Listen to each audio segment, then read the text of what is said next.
Ok, entonces sería semana número 13, el tema sería ángulos.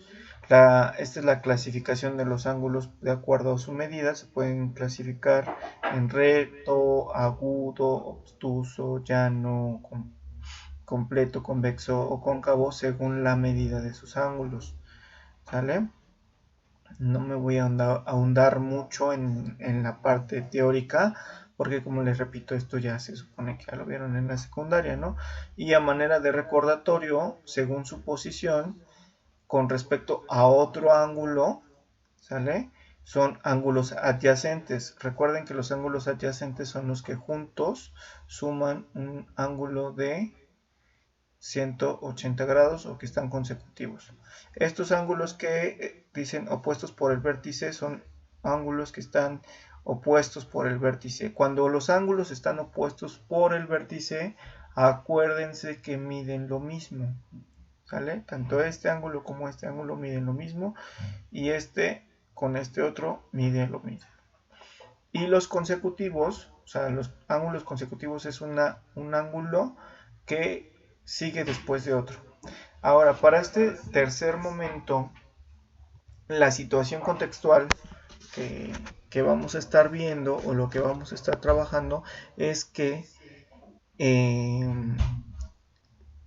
los ángulos se aplican en la fotografía y a esto se le llama fotografía matemática, cuando ocupas la geometría y los ángulos como tal para hacer tomas con tu cámara. Por ejemplo, si tomas una foto desde arriba es una toma cenital.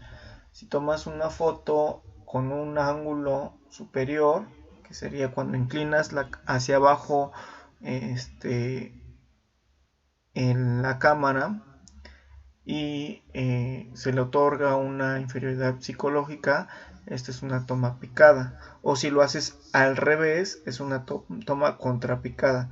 Las tomas convencionales son las que haces hacia enfrente, pero si las haces hacia arriba, entonces es una toma contrapicada, y si la haces hacia abajo es una toma picada.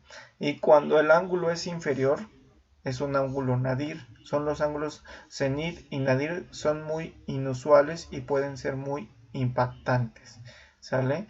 Cuando tú tomas una fotografía con ángulo, o sea, ocupando un ángulo de inclinación, a ese tipo de fotografías pues, se les denomina fotografías matemáticas. Entonces la actividad 13, aquí, lo que te está pidiendo es que te pregunto, a ver, coloca el nombre de cada uno de los siguientes ángulos usados en la fotografía. Es decir, si hago una toma picada, mi pregunta es, ¿qué tipo de ángulo es? ¿Es un ángulo obtuso, un ángulo agudo, un ángulo recto o es un ángulo cóncavo? Con respecto pues a la persona que toma la fotografía. Es decir, imagínate que tú tienes la cámara y si la giras hacia abajo, ¿qué ángulo se forma en relación a tu persona, ¿no? Si es un ángulo agudo o si es un ángulo obtuso o si es un ángulo cóncavo. Aquí me tienes que poner pues, qué tipo de ángulo tú crees que se forma.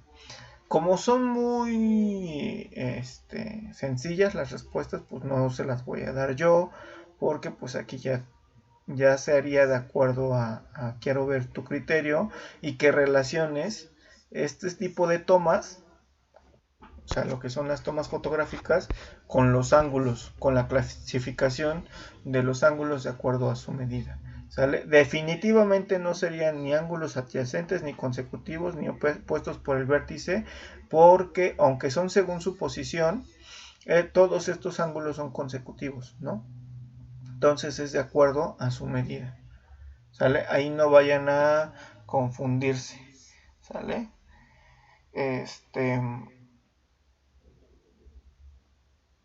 Sí, no cabe a confusiones, ¿no? A lo mejor los únicos que sí cabrían a confusiones sería el cenit y el nadir. Ahí sí les ayudo, serían un ángulo de pues sería un ángulo recto, ¿no? Porque cuando haces una toma hacia arriba, pues es un ángulo de 90, y cuando haces una toma hacia abajo, esto es inclinando la cámara en 180 grados, ¿vale? Entonces ahí sí sería el de 90 y el de 180 grados. ¿Alguna pregunta de esta primera actividad? Ninguna, profe. Perfecto, gracias, Jair. Para No, ninguna. Perfecto, gracias. Para esta tercera... No, ninguna. Perfecto, muchas gracias. Para esta primera semana, la semana número 13, está esta actividad y la actividad número 2, que dice, mira cada uno de los siguientes ángulos con ayuda de tu transportador. Y aquí te pongo mi entorno a través de un lente, que es la situación contextual. Al navegar en internet, Lupita y Juan encontraron la convocatoria de un concurso que les llamó la atención. Dice, en el siglo XXI, el concurso de fotografía matemática, en el que se puede participar cualquier estudiante sin importar su país de residencia. Y aquí abajo, pues les hacen algunas preguntas, ¿no? Dice, ¿qué es una fotografía matemática y bajo qué criterios se considera así? Ahorita se los acabo de mencionar a grandes rasgos, pero pues sí me gustaría que ahondaran un poco en la información en internet. No está complicado, nada más lo googleas y las respuestas pues las quiero con sus palabras, ¿no? No tienen que ser tan largas ni extensas las respuestas.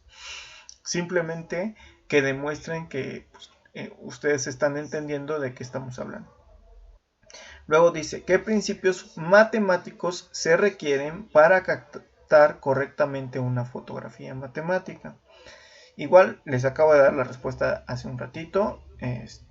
Pueden poner qué temas de matemáticas y qué principios de matemáticas ocupas en fotografía matemática.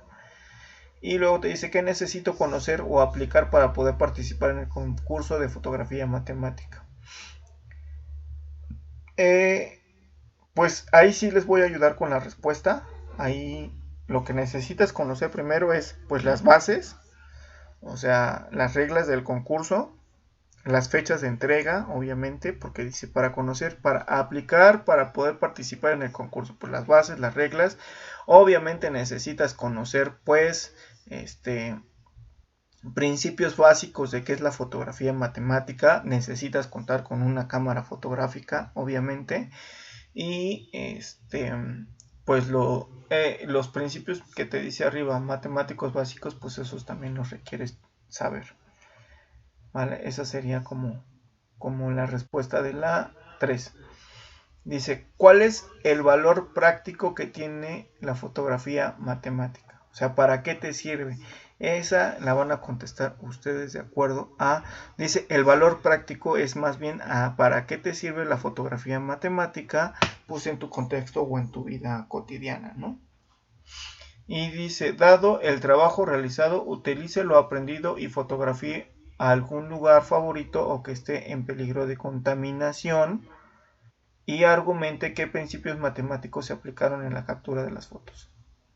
Aquí lo que requiero es que tomes una fotografía y que apliques uno de los ángulos fotográficos que vienen acá, que de preferencia no tomes una fotografía convencional, sino la tomes ya sea en picada, contrapicada o un ángulo nadir o cenit, y que me lo agregues a tu tarea, a esta tarea. Por eso le voy a dar un poquito más de valor a la fotografía como segunda parte de la actividad de la semana número 13. ¿Vale? Y aquí abajo viene un poquito de explicación de qué es fotografía matemática. Dice que las matemáticas se pueden encontrar en cualquier parte y se puede emplear para explicar muchos aspectos de nuestra vida diaria. Nos pasamos la vida rodeados de elementos que han construido o realizado gracias a esta ciencia. Por ejemplo, la arquitectura, bueno, no lo dice ahí, pero es su base es la fotografía matemática.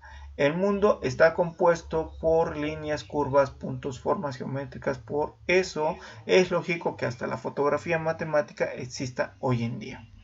De hecho, algunos de los movimientos artísticos más importantes, como puede ser el cubismo, se caracterizan por realizar estas factoras, o bueno, estas fotografías geométricas en la realidad. Los edificios que nos rodean son el mejor ejemplo de cómo las matemáticas nos ayudan a construir nuestras vidas. Además, en los edificios que nos rodean podemos encontrar las mejores inspiraciones para las imágenes que queramos tomar. ¿Sale? Solo recuerden en este punto número 5 que dice que tomemos algún lugar favorito o sea, ya sea un lugar que te guste mucho o algún lugar que esté en peligro de contaminación. Y por último dice, argumente cómo puede una fotografía matemática ayudar o proporcionar un lugar favorito o mostrar las consecuencias de la contaminación. ¿Vale? Esta sería la actividad número 13 de la semana 13 que está pendiente por entregar.